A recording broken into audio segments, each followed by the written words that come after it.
আসসালামু আলাইকুম। সম্মানিত দর্শক, বিজনেস কেয়ার ইন্টারন্যাশনালের পক্ষ থেকে আপনাকে স্বাগত।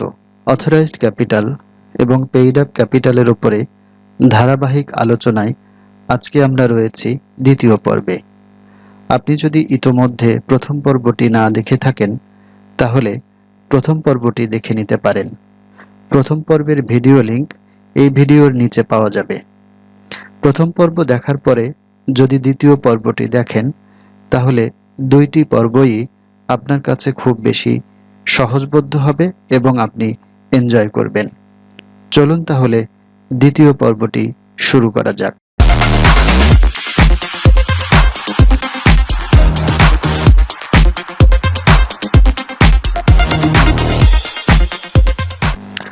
দ্বিতীয় পর্বের প্রথমেই যে প্রশ্নটি রয়েছে সেটা হচ্ছে অথরাইজড ক্যাপিটাল এবং পেইড আপ ক্যাপিটাল সর্বোচ্চ ও সর্বনিম্ন কত দেয়া যায়।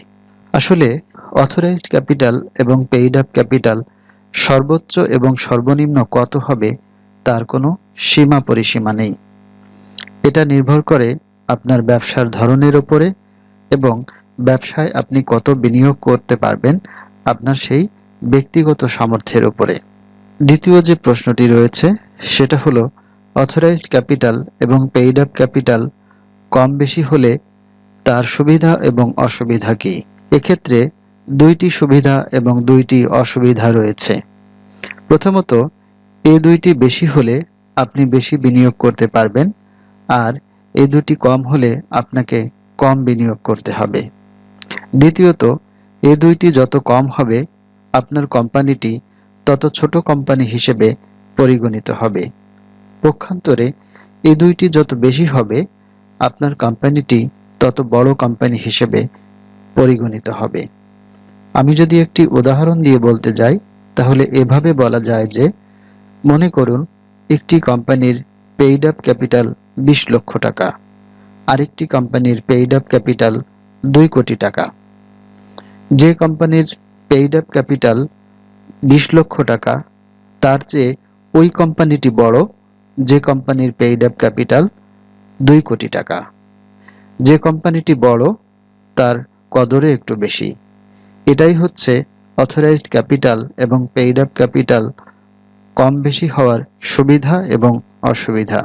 3 নম্বরে যে প্রশ্নটি রয়েছে সেটা হলো অথরাইজড ক্যাপিটাল বা পেইড আপ ক্যাপিটাল বেশি হলে কি ভ্যাট ট্যাক্স বেশি দিতে হয়? This is a very common question.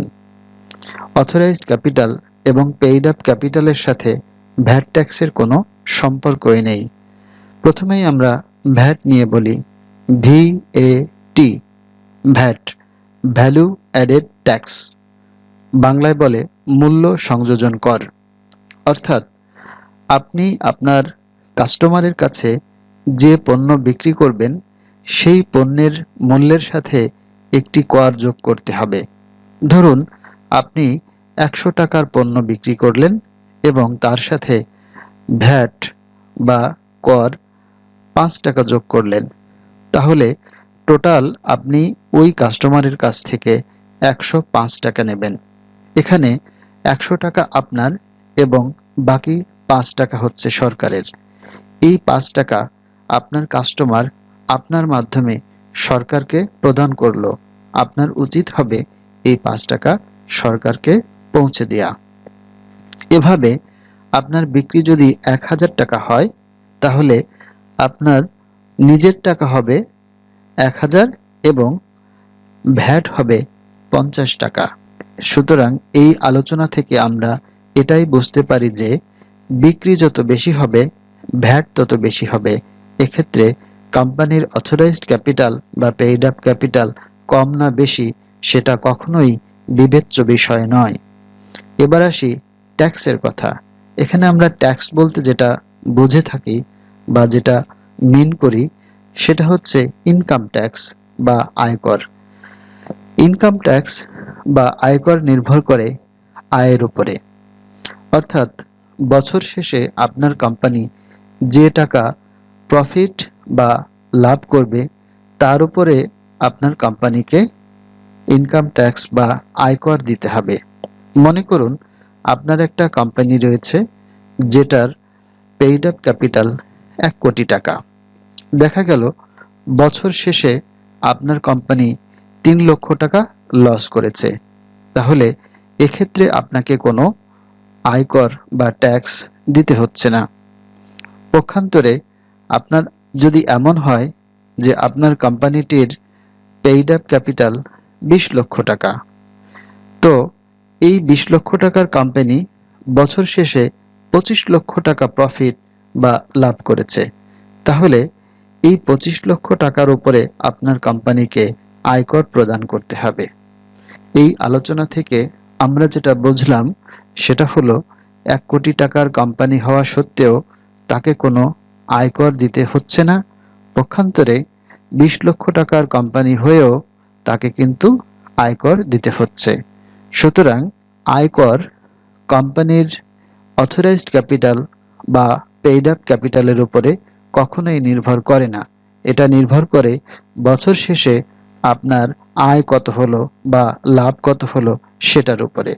লাভ যদি বেশি হয় তাহলে আপনাকে বেশি ট্যাক্স দিতে হবে, লাভ কম হলে আপনাকে কম ট্যাক্স দিতে হবে। আর লাভ যদি একেবারেই না হয় তাহলে আপনাকে কোনো ট্যাক্স দিতে হবে না। অবশ্য এখানে কিছুটা অন্য আলোচনা রয়েছে, সেটা একটু গভীরের আলোচনা, সেদিকে আমরা আপাতত যেতে যাচ্ছি না, যাতে আপনারা কনফিউজড হয়ে না পড়েন।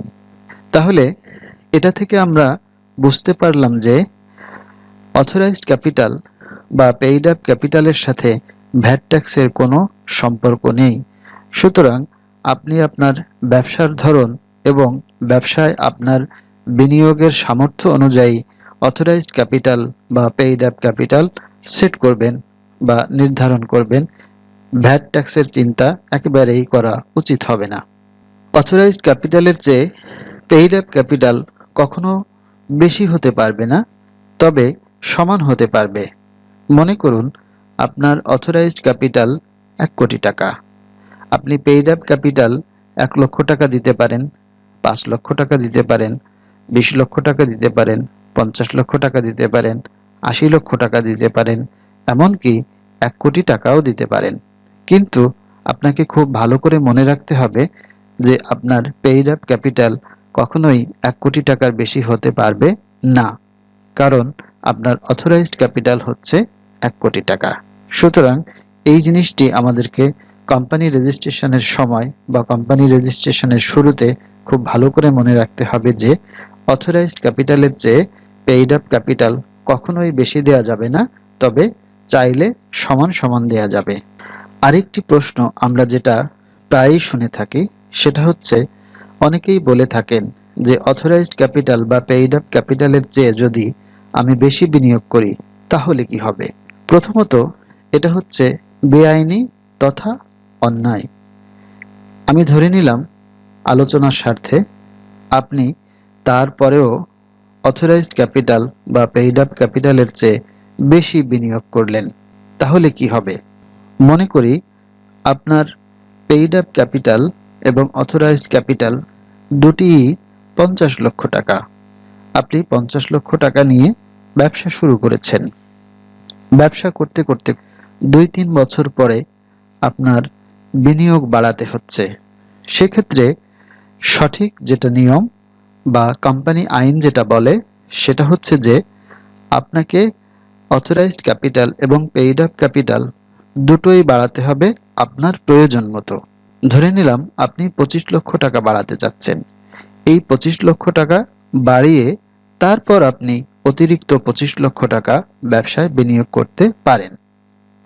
কিন্তু এই 25 লক্ষ টাকা না বাড়িয়ে আপনি যদি আগের কাগজপত্রেই অতিরিক্ত 25 লক্ষ টাকা বিনিয়োগ করেন তাহলে সেটা করতে পারবেন, কিন্তু এখানে বড় একটা সমস্যা থেকে যাবে।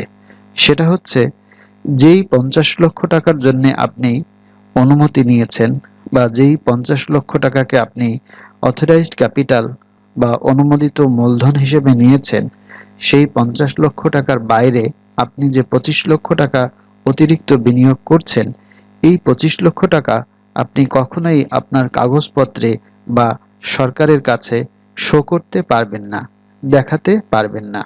এই 25 লক্ষ টাকা সবসময় আপনাকে কাগজপত্রের বাইরে রাখতে হবে, আড়ালে রাখতে হবে। এক্ষেত্রে দেখা গেল এই 25 লক্ষ টাকা আপনার ব্যবসা থেকে ইনকাম হয়েছে, সুতরাং এটা বৈধ ইনকাম, হালাল ইনকাম।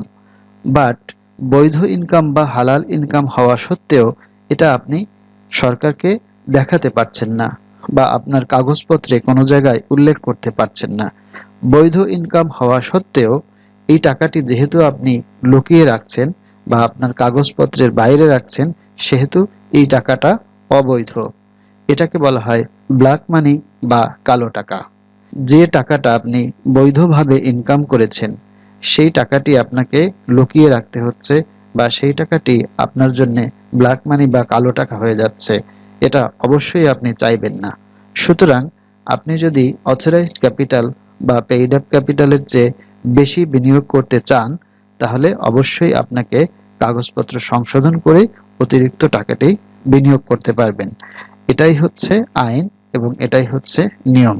এভাবে যদি আপনি করেন তাহলে আপনার সকল বিনিয়োগ কাগজপত্রে উল্লেখ করতে পারবেন, সরকারি সকল অথরিটির কাছে শো করতে পারবেন এবং টাকাটা আপনার বৈধ হিসেবে পরিগণিত হবে। এই ভিডিওতে আমরা যে বিষয়গুলো বা তথ্যগুলো উপস্থাপন করেছি, আশা করি তা আপনার কাছে পরিষ্কার হয়েছে। ইনশাআল্লাহ ভবিষ্যতে আবারও দেখা হবে নতুন কোনো ভিডিও নিয়ে। সে পর্যন্ত ভালো থাকুন।